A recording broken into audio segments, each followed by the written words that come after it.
State the third congruence that is needed to prove that triangle DEF is congruent to triangle MNO using the given postulate or theorem. Mark each picture.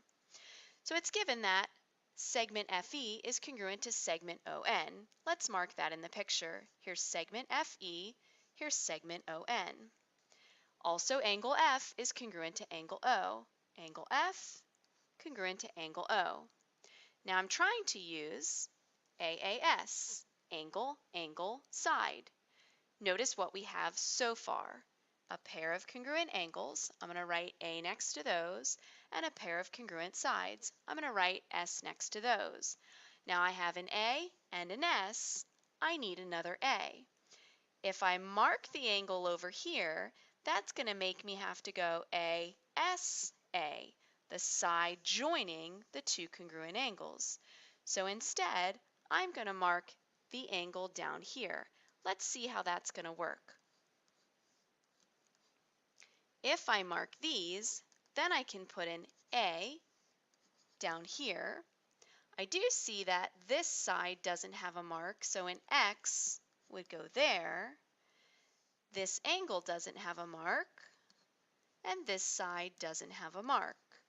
So now if I'm looking at making sure that I've marked the correct spot, I can't go over two X's, so I would make sure that I'm going A, can't go over two X's, so it would go this way, A, S.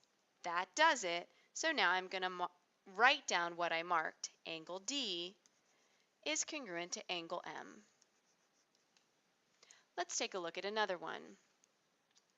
It's given that segment DF is congruent to segment MO. DF and MO. Angle F is congruent to angle O. Angle F is congruent to angle O. This time, I'm trying to use angle side angle. Let's write what we have so far. A congruent angle, pair of congruent angles, and a pair of congruent sides. Now I want another angle like I did here, but this time I want it to be angle side angle. So I want the side to be joining the two angles. That means I need this angle down here. So I'm going to mark angle D congruent to angle M.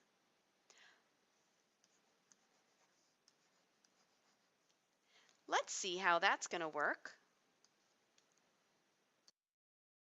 by writing our A for our angle pair and our X's for things that are not marked. X on this side, and this angle. This side, and this angle. So now I can see that if I start at this angle, I can't go through these X's, so I have to go this way. ASA. ASA. Just like I was supposed to. Finally, let's take a look at a two-column proof. It's given that segment TP is congruent to segment WO. Let's mark that in our picture. TP and WO. Also, angle P is congruent to angle W, angle P, angle W, and angle O congruent to angle T. Angle O congruent to angle T. Notice we use a different congruent mark than what we've already used. Prove triangle PRT is congruent to triangle WLO. What we are trying to prove is ultimately what our answer is. So it's going to go last in our two-column proof. This is where we put the statements of what's congruent, and this is where we write the reasons of why they are congruent. So our goal is to prove the triangles PRT and WLO are congruent. Now, why are they congruent? Well, we'll get there. We're going to use the given information. We've marked it in our picture, but we have to write it in our proof. So all of the given information we're going to write here. Segment TP congruent to segment WO, angle P is congruent to angle W, and angle O is congruent to angle T. Why were we allowed to say those? Because they were given to us. So that's the reason. We didn't have to think of it. It's not a theorem. It's given to us. Now let's take a look at the picture to figure out our reason why the triangles need to be congruent, or can be called congruent. So I have these angle marks, and these angle marks, and these side marks.